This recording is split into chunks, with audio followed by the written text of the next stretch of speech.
Hi. Welcome to the post market report. तो आज की मार्केट्स कैसी रही? तो आज की मार्केट्स थोड़ी सी नेगेटिव सेंटीमेंट के साथ रही।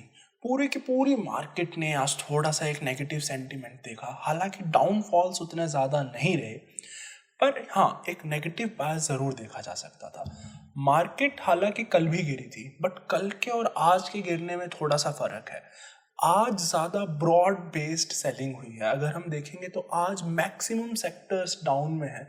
कोई एक आधा फार्मा सेक्टर है और मीडिया सेक्टर है जो कि थोड़ा सा अप है, but rest of the sector अगर आप देखें तो मेजॉरिटी सेक्टर डाउनफॉल में है। सेलिंग ज़्यादा नहीं, बट लार्ज बेस सेलिंग। तो आज थोड़ी सी लोगों के दिमाग में टेंशन आनी स्टार्ट हुई है, बट अभी आप टेंशन ना लीजिए। मैं आपको अभी थोड़ी देर में ज़रूर बताऊंगा कि क्यों ये बहुत ज़्यादा मेजर कंसर्न का रीज़न नहीं है। एंड सेकंड, अगर हम आगे जाएं और थोड़ा सा OI एनालिसिस की तरफ देखें तो हमें देखने को पता चलेगा कि वीकली ऑप्शंस में कॉल राइटिंग हुई है और बहुत हैवी कॉल राइटिंग हुई है। ये बहुत ही लाजमी सी चीज़ है। जब भी एक डाउनफॉल या अप मूव आता है तो वीकली ऑप्शंस में एक्सपायरी में बहुत ज़्यादा दिन तो रहते नहीं। तो डाउन मूव और अप मूव के साथ आप अक्सर देखेंगे थोड़ा सा अप मूव आते ही पुट राइटर्स आ जाते हैं, थोड़ा सा डाउन मूव आते ही कॉल राइटर्स आ जाते हैं।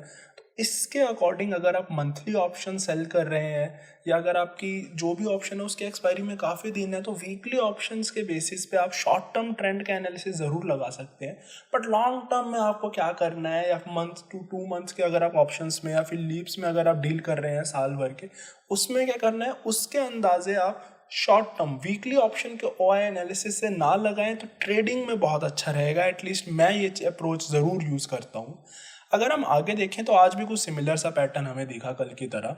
मार्केट थोड़ा सा ऊपर उठा, उसके बाद एक फास्ट सेलिंग आई। तो इस तरीके के पैटर्न्स, जैसे कि अगर आप वीडियोस रेगुलरली देखते हैं तो आपको पता होगा जनरली FIIs ड्रिवन होते हैं। FIIs लगातार 2 दिनों से सेल कर रहे हैं और आज के पैटर्न देख के भी यही लगता है कि FIIs ने आज भी सेलिंग करी है।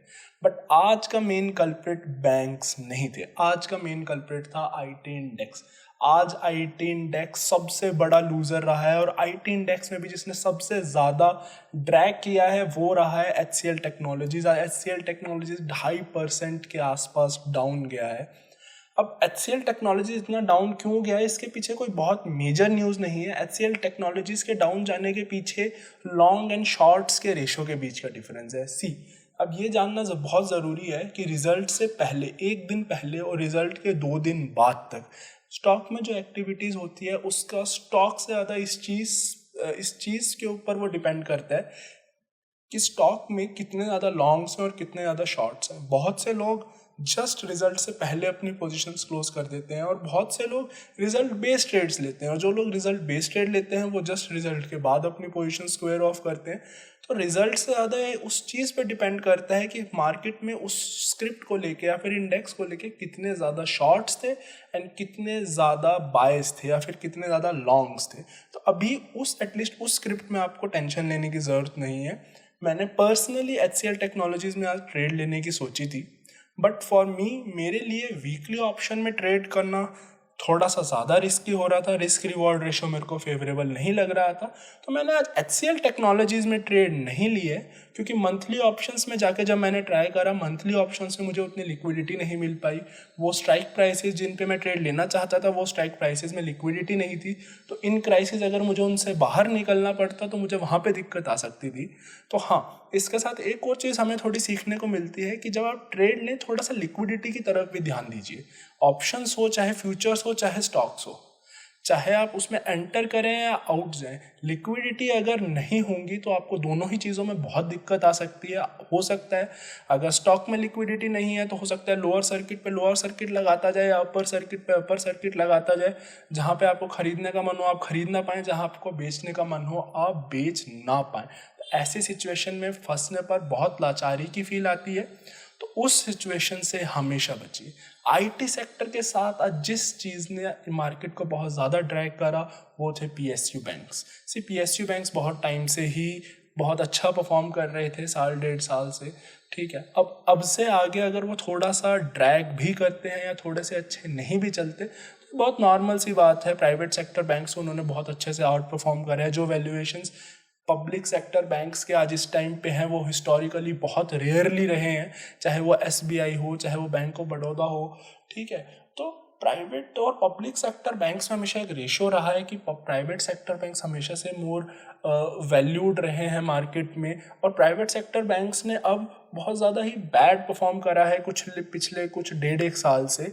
जो उनसे परफॉर्मेंस एक्सपेक्टेड थी वो स्टॉक ने नहीं दिखाई। उसके पीछे बहुत से कारण हैं, जैसे कि FIIs, क्योंकि प्राइवेट सेक्टर बैंक्स बहुत FIIs हैवी इन्वेस्टमेंट्स वाले रहते हैं। तो अगर FIIs उनके मूवमेंट को सपोर्ट नहीं करेंगे तो प्राइवेट सेक्टर बैंक्स कभी भी नहीं बढ़ सकते हैं। On a positive note, banking side पे अगर आप देखेंगे तो प्राइवेट सेक्टर बैंक्स ने काफ़ी अच्छा परफॉर्म करा है।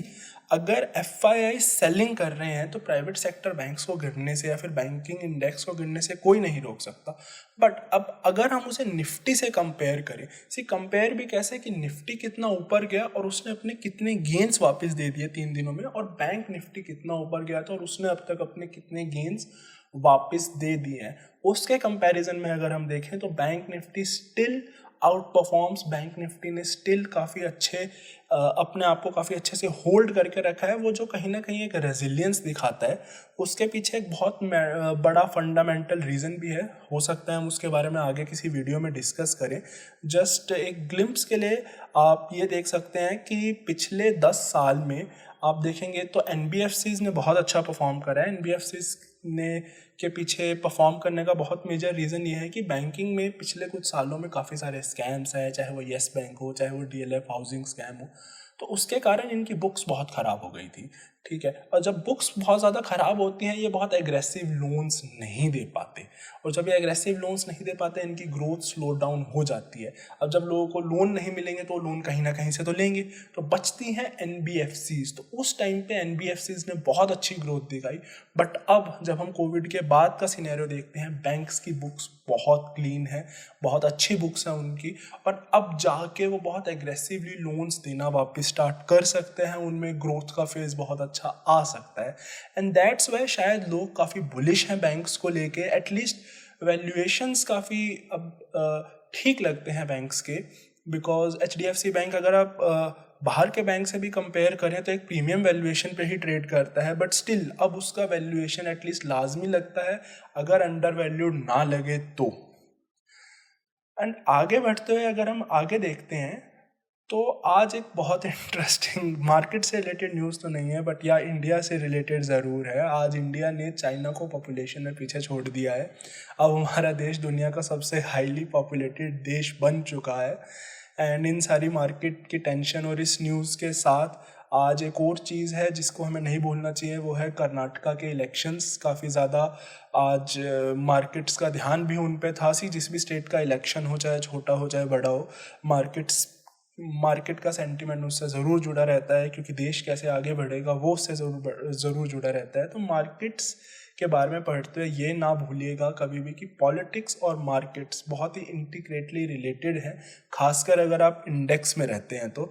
अब आप देखेंगे कि आने वाले साल में, क्योंकि PM इलेक्शंस बहुत पास हैं, मार्केट की मूवमेंट्स, FIIs का इनफ्लो एंड आउटफ्लो बहुत हद तक डिपेंड हो जाएगा, इलेक्शन ओरिएंटेड हो जाएगा। आशा करता हूँ आपकी आज की ट्रेड्स काफ़ी अच्छी रही होंगी। फर्दर डिटेल्स कि हमने क्या करा या फिर हम आगे क्या करेंगे वो तो कल की ही प्री मार्केट रिपोर्ट में पता चलेगा। आप ऐसे ही हमारे साथ जुड़े रहिए। Thank you.